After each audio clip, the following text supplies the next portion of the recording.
This is an iHeart podcast. Guaranteed human.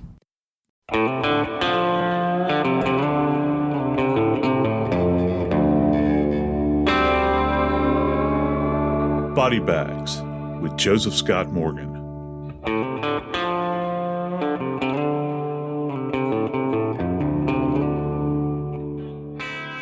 It doesn't come about with me as a result of age. It is something that has plagued me my entire life, and that is a curiosity regarding places. I love to try to understand the origin of places and the things that occupied a particular space. I like to drive down the road, particularly through old neighborhoods. I'm from New Orleans, as many of you guys know, and there are a lot of old dwellings there. Sometimes, though, I am as fascinated by what is not there as I am by what is there. Because you're left wondering, if you have a space, let's say, for instance, in an old neighborhood, what had occupied that space? What lives were lived there? Every place does, in fact, have a story. Today on Body Bags, we're going to step back for a second to November of 2022, to just off campus at the University of Idaho, where there was a dwelling, an odd dwelling, shaped in a bizarre fashion because it had been added onto over the years to accommodate students. And now in the present, it is no more. Today, we're going to discuss the demolition of the home where 4 University of Idaho students were murdered. I'm Joseph Scott Morgan, and this is Body Bags. Here we are. The house is gone. It's been called many things, a house of horrors. It was called off-campus housing. It was called the spot of a multiple homicide, but the dwelling, the physical structure, exists no longer. I think that's a shame. It really is. Not for any parent interest or horror story thing. It's just that on November 13th of 2022, Xana Kernodle, Ethan Chapin, Madison Mogen, and Kaylee Goncalves were murdered inside this home, and we don't have a conviction of the murderer yet. This is still a crime scene to me. We haven't had a trial, and now they have removed the opportunity for, if I was a juror, I'd want to go see the space. How do you tell the story of what happened if you don't have the space, Joe? Do you expect me to use my imagination? We're not all that good. 3D photos are fine, video is fine, movies are fine, but they're not the same as seeing it with your own 2 eyes, touching it with your own 2 hands. I don't see how this makes any sense. I don't either. I know, look, I know the counter to this is going to be, well, you don't understand. We've got the technology now that they went in with, probably what's referred to as a FARO system, FARO, which is the electronic or digital mapping system that's got the mirrors, and it spins and it's taking thousands of images. But let me back up just a second. Dave, we don't live that far apart. And I'll tell you what, I'll go get in my car. We'll go half on gas and half on food. All right. I'll come and pick you up, and we're going to make a drive. We're going to drive to Massachusetts. Okay. Going to be kind of a long drive, but you and I, all right, we like to yammer with one another. So yeah. And did you know that right now, if we took the time, we could go hop in my old jalopy, and provided it would get us up there, we could drive not just to Massachusetts, we could drive to Fall River, Massachusetts. And I could take you right now to the home where Andrew and Abby Borden were killed, allegedly, by Lizzie Borden on August 4th, 1892. That structure is still standing. I could take you there right. Lizzie Borden took an axe gave her mother 40 When whacks. she saw what she'd done, she gave her father 41. I'm looking at it. I had to look it up because I remember as a child doing little rhymes and things like that. And yet that was the horror scene that we were all growing up to. I'm not saying that it's funny that happened, but okay, allegedly, did it not happen? Did they not get killed with an axe? They did get killed, but Lizzie was never convicted of it. You know, she was convicted in the I think by the public. Mm-hmm. Maybe she did. I have no idea, but physical structure's still there. And we could actually book a room. Yeah, we could. They've turned it into a little B&B. Yeah. Isn't that something? And look, don't misconstrue what I'm saying. I'm not saying that this should be some kind of oddity, a sideshow. You said it right just a moment ago about that this structure is gone forever and ever. Amen. That if you, and I watched it. I have to admit, I did. I watched. One of my friends was covering this, and she kind of narrated the process, and it had I think it was like a time lapse or something. And I watched square foot by square foot of, they've got the big equipment out there. They're taking this thing down floor by floor, and it's taken against the protest of the families. Right. They did not want this to go away. Let me ask you this. Would you or would you not agree that there are horrible homicides that occur in our country day in and day out? I know you know this. You know it better than I do because you cover more of them because you work with Nancy so much. Yep. I mean, this stuff, I don't know if my fans understand what this man does, but every single day he sits and he studies. Can you imagine, folks, if you spent all of your time studying cases? There are many cases that you guys never hear about, but guess what? Dave Mack has to look at them. He sees cases day in and day out. Let me ask something, Dave. Mm-hmm. Out of all these cases that you cover and all of this horror that takes place across the nation and across the world, in Nancy's case, because she covers everything, right. But are they going around tearing down crime scenes? Nope. Are they going around tearing down physical structures all the time? No. I don't understand it. It doesn't make sense to me. Not when there's still a trial to go. I could see some justification, Joe, if there was damage to the structure, or if it became some kind of macabre, which this place, I don't doubt that it had become a bit of a place that crime people would go and look at. I don't doubt that. But I have a problem with it because we don't have a trial. It hasn't gone to trial. We don't know what happened yet. We know what we think, but you know what, Joe? We only know one side of it. We only know the side that you and I have been privy to, and you've studied it a lot. You've talked about this a lot. I have too. And you and I have both looked at a lot of material, but you know what? We haven't heard everything. And I think that they're doing a disservice to everybody when they do this, to the 4 people who are dead, to the other 2 who were in that house the night that I still have a lot of questions. I'd like to have them answer some questions, and I'd like to have them walk me through where they were, but I can't now. No, I can have them tell me where they were. Look, we have no way of knowing, do we? I mean, we truly don't. We have no way of knowing who the jury members are going to be. Right. It's out in the ether. I mean, there's not been a pool that has been assembled to even select from at this point in time. All we hear is that it's going, we've heard it's going to go to trial this summer. All right. Now, if they found the knife, would they destroy the knife, Joe? That's an excellent question.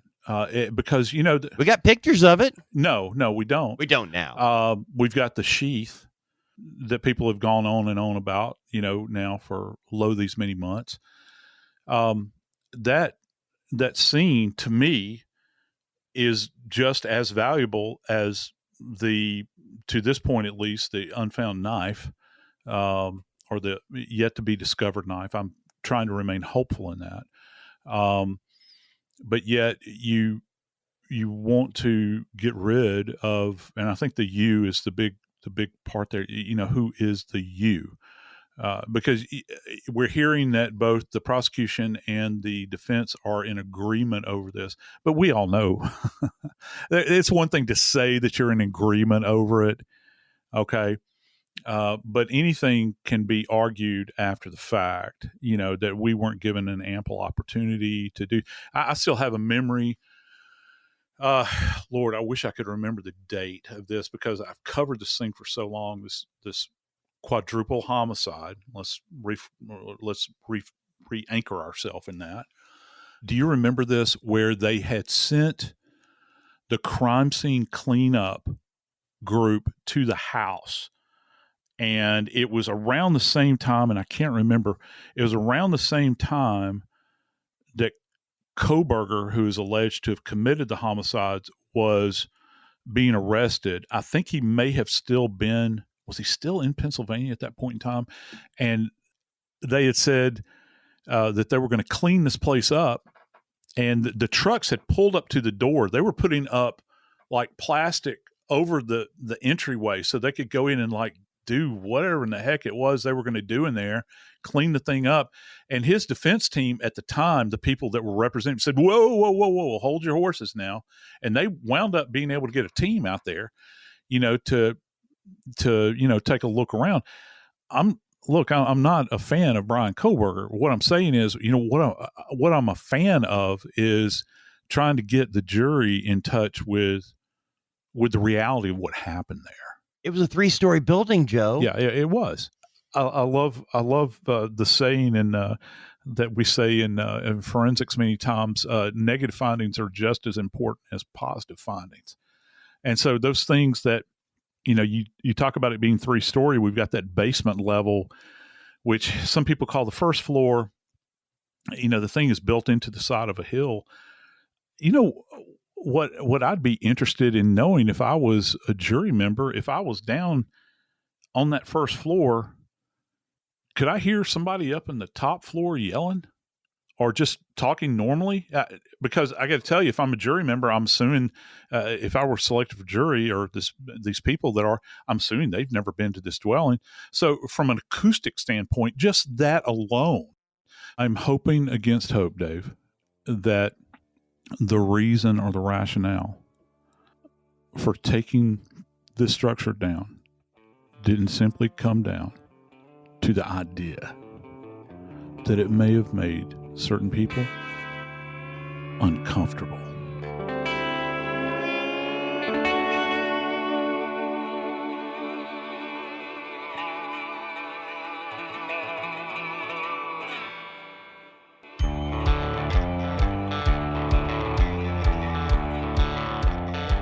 It comes down to perspective.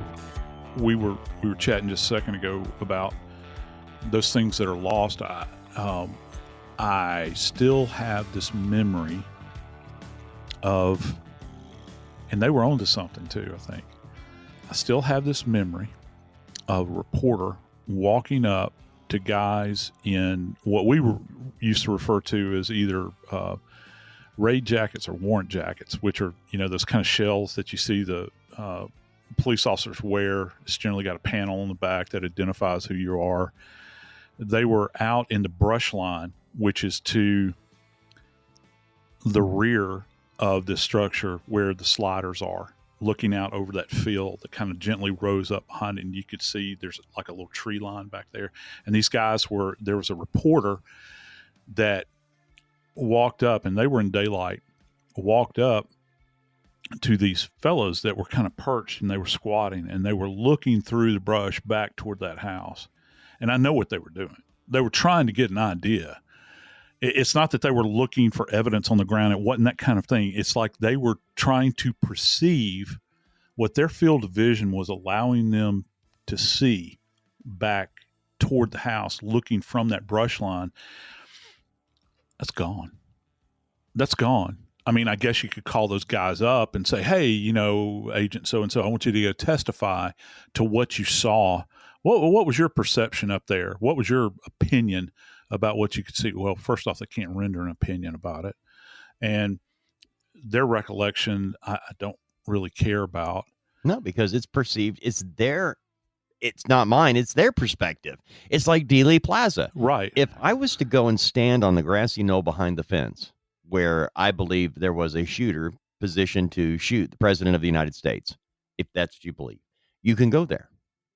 you can go to the 6th floor of the school book depository. Yes, you can. That's not a great view, but you can go up and you can look through that window. I've done it. They didn't tear it down. But that structure's still standing. Okay. And I'm not trying to equate the president's assassination with, I'm glad you brought this up because acoustics comes into that as well. I'm not trying to equate that with this quadruple homicide that happened in Idaho, but your point is well taken here. I just don't see how you can tear down the evidence. I don't either. And, going back to, I think one of the most poignant days I've ever been on air was that day where that jury was taken out to Parkland High School. I'll never forget, they had taken the jury out there, and keep in mind, this is years after the fact. They had put up chain link fence all around this building, and granted, it's a government structure. But hey, you know what? That house in Idaho is a government structure now too, because why? The state university have complete and total control over the thing. But when they took those jury members out to Parkland, you know how they'll, and I know you do because you've been at this a long time, they choose pool reporters that will go. They just don't not every single reporter can go. So they choose who's going to go. There'll be like a videographer person, I guess like a print journalist. You know what I'm saying? And those journalists, I remember they had comments from them, and it was gut wrenching to hear what they had said, because they went back to that moment in time when that person went into that high school and slaughtered all of those kids. And it transported the jury members back to that point in time. The game was over at that point, because, they were able to kind of connect the reality of that moment frozen in time. There was dried blood still on the ground. They had, I'll never forget one of the things, because it was on Valentine's Day, you remember, they had dried flowers that were kind of falling apart, laying there, teddy bears, with like little Valentine's hearts on them, like kids give one another, at Valentine's Day. That stuff was still there, but it was frozen in time. And you get this kind of relationship, physical relationship, and I mean that in the sense of what you're viewing, what you're hearing, even what you're smelling, at that point in time, and it all feeds back into it. Now, I will state this. It's obvious that every single homicide I have ever worked, we did not take juries back out to scenes. It's the rare ones, but I think I could probably convince you to agree with me that this is a rare one. This is something where you've got a major loss of life event in a small little town. There's a lot riding on this that you want to make sure that you get right, both for not just prosecution, but for the defense as well. And it's not there anymore. You have to account for entry into the building.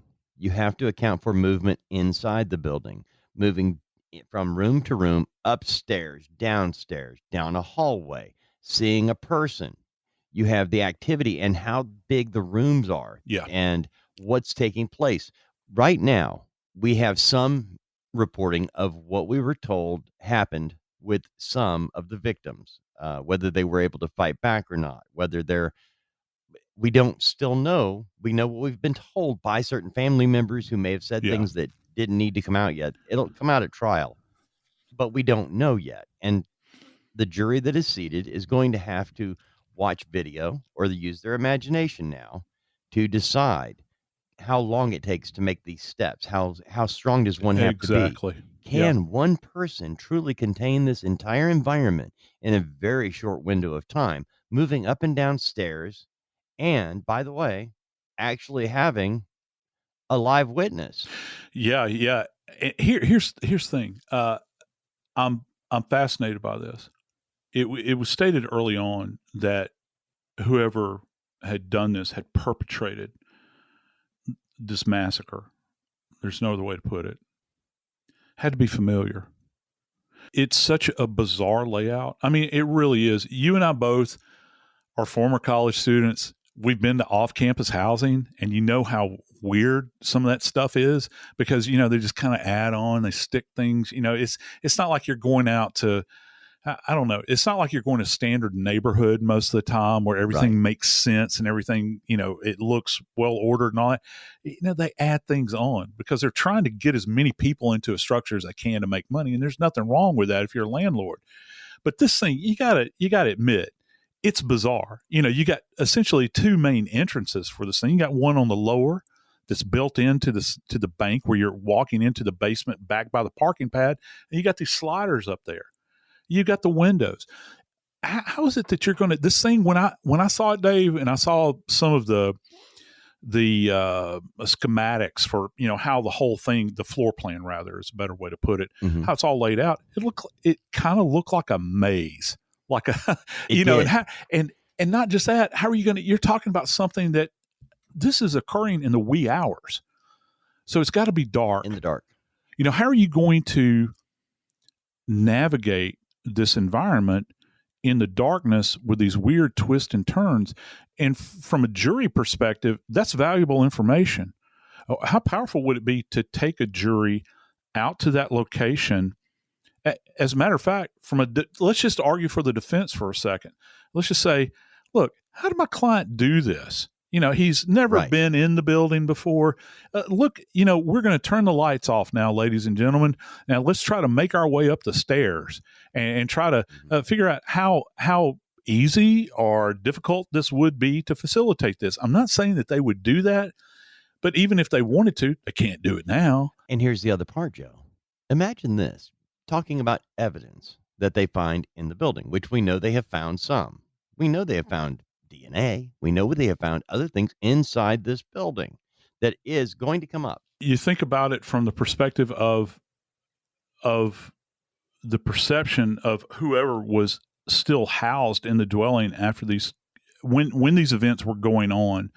And if they were an ear witness to these events, how could they not have heard something? And again, that opportunity is gone because you don't have, well, first off, there's no way to even perceive it at this point in time.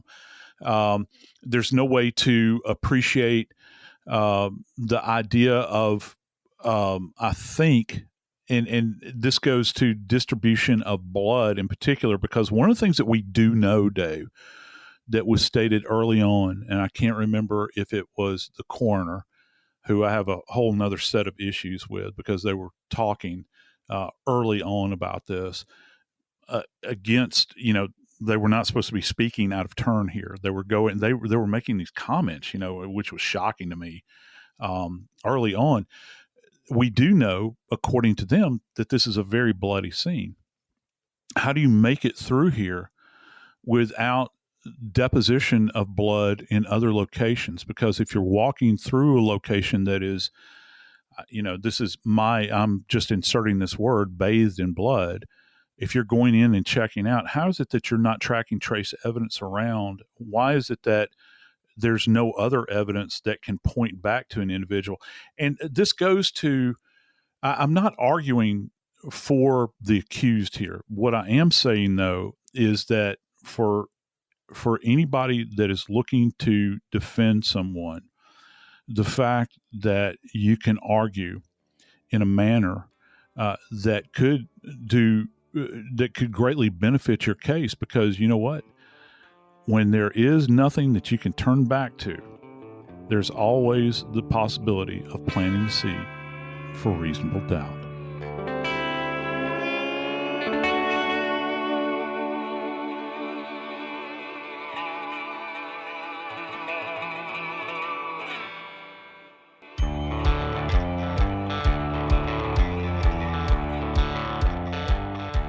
I think that it's important that we look at, I would say, 3 areas that I hope that they have effectively documented relative to how they're going to play this narrative out absent the home now. Because, look, it's one thing if you and I are in a meeting, Dave, and I've got a way to illustrate a meeting where you can visually see it, and a lot of it goes to what kind of learner you are. My wife is always throwing around the term that she's a kinesthetic learner, which she, hands-on, that sort of stuff. But, if you're a visual learner, I think that we've effectively argued the position here that opportunity is gone. So what did you do?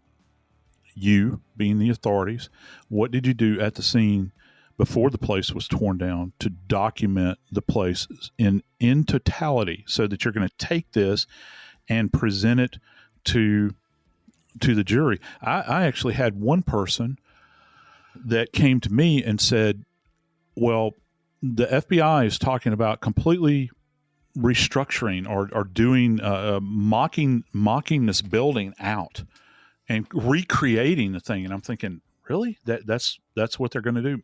They're going to do it digitally? Is that what you're talking about? Well, maybe you can do that digitally. Maybe it'll be wonderful. But I can tell you this: if you think for 2 seconds this thing is going to be like the holodeck on the Star Trek USS Enterprise, you're going to be sadly disappointed, because it's not going to be like that. You're going to lose all sense of relationship between things. And so I think that we have to first off understand, we've talked about sound. How does sound travel through a structure? How are you going to document that to entertain possibilities of what could and could not have been heard? We have to think about timing relative to how long would it take from one point, from the starting point, to make entry into the home. If in fact, and this is a big if because we don't know, were the sliders open? Did the perpetrator make entry through the sliders? Was there some other way that they made entry? We talk about the food delivery that was made to Miss Kernodle.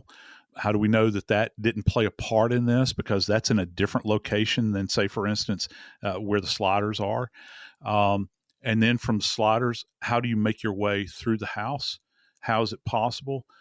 And then I think one of the things that really stands out to me, how I was mentioned Parkland just a moment ago, we had they had literally left that scene frozen in time with the distribution of blood and all those sorts of things. We're talking about the deaths of these 4 young people in their bedrooms. And this goes to the dynamics of blood distribution. That's not going to be there. If there was blood stains on the wall, for instance, and they're dynamic blood stains, which we're talking about everything from cast off, where you think about dipping a paintbrush in a bucket of paint and throwing it against the wall. That's how it happens. If you take a sharp instrument, dip it in blood and kind of cast it off as you're stabbing, or on the ceiling, that's gone. Arterial spray, if you've clipped an artery and that's spraying on the wall, well, where is that in relation to where the body was found, and can you connect those two things? And then you have this issue of transfer blood. Well, if you're talking about an individual that is placing their hands, and you're going to have commingled blood everywhere, which means you've got 4 victims. You're essentially mixing this blood together as you're going through this process. I talked about this early on, where whoever has the least amount of transferred DNA to their body is probably going to be the first victim. Okay. So if you have victim A that has little or no DNA from another person in the house, say they're on 2 different floors, you're using the same weapon, assuming that they're using the same weapon. You're not going to be able to appreciate the dynamics of how that blood issued forth from the victims. Are they going to take the mattresses from the beds and bring them into the courtroom? That has happened before. That has absolutely happened before. Items from the bedroom, is that going to, okay, well, let's say that you do bring in the headboard from a bed, and you've got what appears to be blood that has been cast off on it.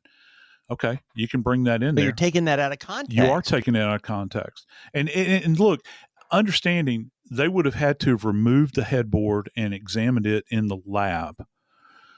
But if you don't have a facsimile to demonstrate that, and not just the facsimile, but the physical structure to say, okay, the bed was positioned right here. Do you understand? And it's right here in this position. We have, if you reflect back, we showed you the images. Here are the images again of the bed and how it's demonstrated, are dispersed on the head of the headboard of the bed, and it's on the wall adjacent to it. this is what our expert believes happened. Well, you can't do that. You can't go back to that.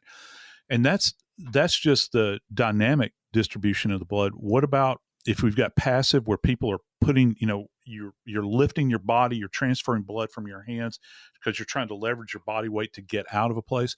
What about passive dripping? Well, what they're saying is that same weapon involved. Well, same weapon involved. If they start on the top floor, come down the stairs, are they dripping blood from the tip of the knife blade or off of their person onto the carpeted surface of the staircase, and it leads into where Ethan and Miss Kernodle were? Is that's gone in totality as well. You're not going to be able to appreciate that. Is there a moment where more blood was dripped in one location, like someone's pausing to stop, to think that they hear something, and then they progress on, and then another attack initiates? Oh, that's gone.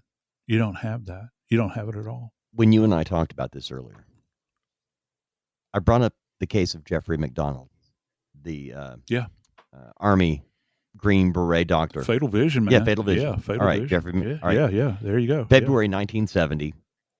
He claimed a group of hippies came into his house on base in Fayetteville, North Carolina, 544 Castle Drive. The reason I know this is because I watched the trial very carefully when it happened 9 years after the fact.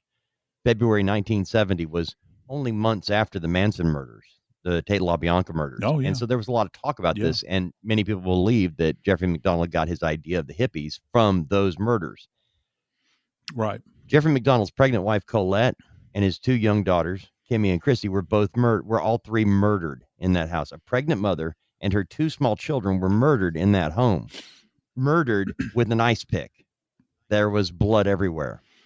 And that crime scene stood for 9 years, Joe, until they could have a trial.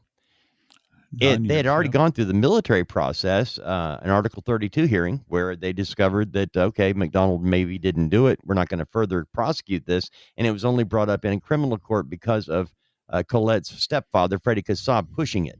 And it did go to trial in North Carolina, and Jeffrey MacDonald was found guilty of murdering his pregnant wife and his two young daughters. But one of the things that happened, it was 9 years later. He was a successful doctor in Southern California. He was a good-looking young guy. People couldn't believe this wonderful, nice man could have ever done. A Green Beret doctor wouldn't kill his family. Yeah. But the jury, they were able to go back to that house 9 years after the murder. They were able to walk into this home to look at the size of it and to imagine, could hippies have really come in here and done this in this small of a space? Neighbors are all very close together. There's patrols going by all the time.